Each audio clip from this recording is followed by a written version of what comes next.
What a milestone, y'all. 75 chapters of Dragon Ball Super. Who would have thought it would have made it this far? We're talking about chapter 75 of the Dragon Ball Super manga, continuing the Granolah arc, specifically the fight between Vegeta and Granolah, as the last chapter ended with a cliffhanger as Vegeta unveiled his new transformation, tapping into the powers of a god of destruction that he learned while training with Beerus. And now this is the culmination of that training as he's been able to tap into a brand new power, going where no Saiyan has gone before, and that is becoming a definitive master of Hakai energy. Welcome to my in-depth analysis and review of this chapter, and I want to also plug that tomorrow here on the Geekdom 101 channel, I will be streaming live in the afternoon discussing this chapter with all of you. So I very much look forward to talking to you guys in detail tomorrow about this chapter. Vegeta establishes dominance early on in his new form, smashing Granolah harder than he's ever been smashed before, maybe even harder than Ultra Instinct Goku hit him just a few chapters ago. Vegeta, with a very psychotic look on his face, boasts that the hotter his battle soul burns, the stronger he grows. So the more into the fight he is, the more he's going to get stronger and stronger in this transformation. And I do appreciate Toyotaro showing these like whacked out faces for Vegeta. There's several different panels this manga chapter that show that this guy is unhinged right now. The battle then moves over to what appears to be like an abandoned Cerealian city. And here they have a conversation where Vegeta explains to Granolah about what the gods of destruction are because he has no idea what these things are. And Vegeta talks about how he achieved this power on his own, which of course he really means he trained with Beerus to get this power, not that he got it with some kind of ritual or some kind of wish. Unlike Granolah, who got his power via wish, Vegeta, although he had help from his sensei Beerus, it was all his own hard work that got him here. Granolah can't believe it, and he doesn't think that Vegeta is still stronger than him, so he fires a blast on Vegeta, and Vegeta just eats it, just chest first, and he enjoys it. He enjoys eating Granolah's shots because this fight has awakened Vegeta in ways that he had not been awakened in quite some time. Granolah fires a multitude of ki blasts at Vegeta, but none seem to damage the Saiyan as he comes through and actually penetrates the barrier of energy that Granolah creates.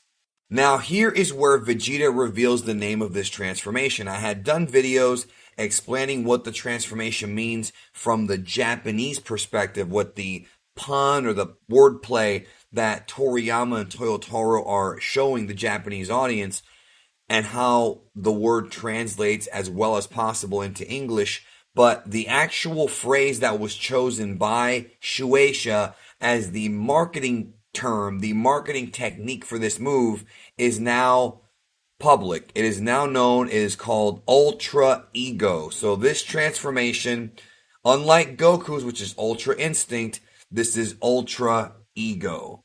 You know, I really hope that the next time that these sensitive trolls on the internet say that I have a big ego, I hope they refer to it as an Ultra Ego. At least it's kind of a compliment, right? So Ultra Ego Vegeta continues to smash Granolah, and then they have a very interesting conversation. So Vegeta reveals to Granolah that he is not a third-rate Saiyan, like Granolah had thought. He reveals that planet Vegeta was not destroyed by some disaster, some happenstance. It was destroyed by Frieza, and that much like the Cerealians, the Saiyans also are pretty much extinct at this point. Now, as I'm reading this, I'm thinking that this is going to be a very key moment here when it comes to Granolah and his understanding of Goku and Vegeta, because at some point they can be kindred spirits with having this similarity, you know, this, I guess, similar background, commonality, I guess you can say is the right word, both of them having their civilizations wiped away by Frieza, or at least at the orders of Frieza. Granolah does not give a damn, goes in for a punch, hits Vegeta right in the forehead, but Vegeta just laughs at him, just smiles at him, and knocks him away. There's no damage that Granolah's been able to inflict onto Vegeta. Even though Vegeta is bleeding and bruised, he's just not feeling the pain. He is just not feeling the pain, or he's just blocking it out. At this point in the fight, Vegeta is in the zone. What seems to be going on right after this is that Granola's having a discussion with Oatmeal, and Oatmeal's trying to reason with him that the Saiyans were also victims of Frieza, but Granolah, who's still very angry, very upset at what happened to his race, still wants to get revenge. And he even tells Oatmeal he does not need his support anymore and throws away the communication device. That's right, he tosses aside the communicator and the eye device, and it's just Granolah face to face with Vegeta. Then Granolah reveals that he also is going to grow stronger as he fights, and the battle continues. Then, as if things couldn't get any more crazy, Vegeta, for the first time that I can remember him ever doing something like this, rips off his armor mid-battle. This is getting freaking manly. By the way, leave a like down below and subscribe if you are new. Hit the notification button as well if you are new to the channel. I appreciate the support. We talk about Dragon Ball on here, the manga, the anime, the movies, and everything in between right here on the channel. Elsewhere, the autopilot of a ship turns on.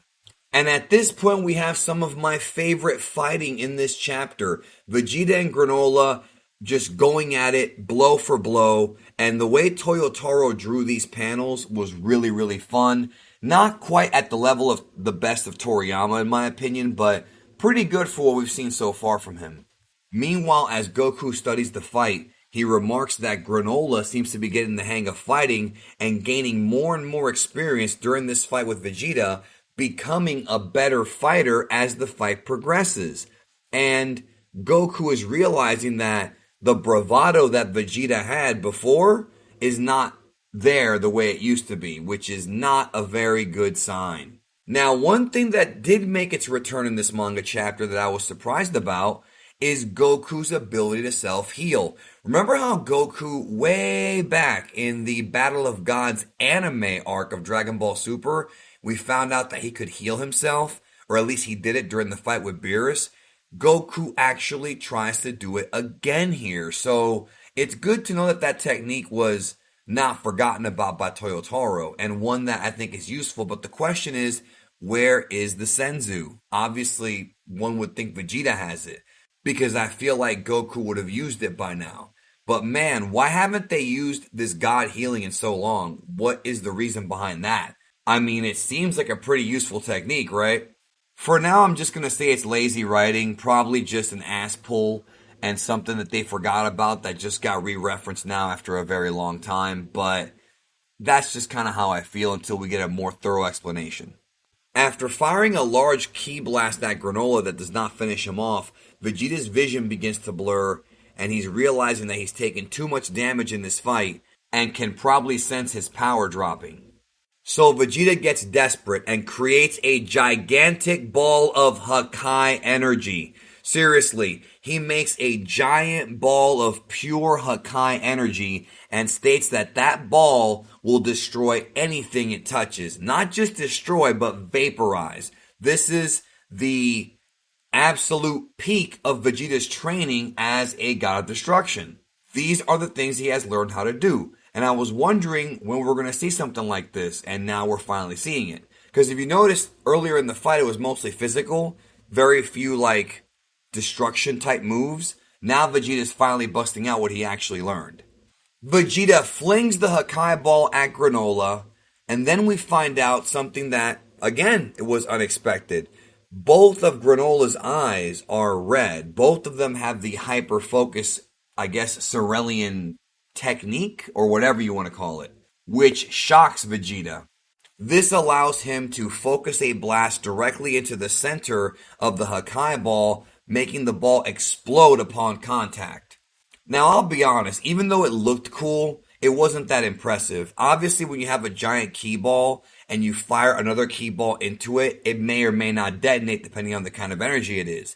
And because of that, I feel like the moment that Vegeta told him that it destroys anything it touches, all you gotta do is make it touch something that's not the planet. And that's what Granolah does to counter Vegeta's Hakai ball. I just don't see this being a big deal at all. I really don't.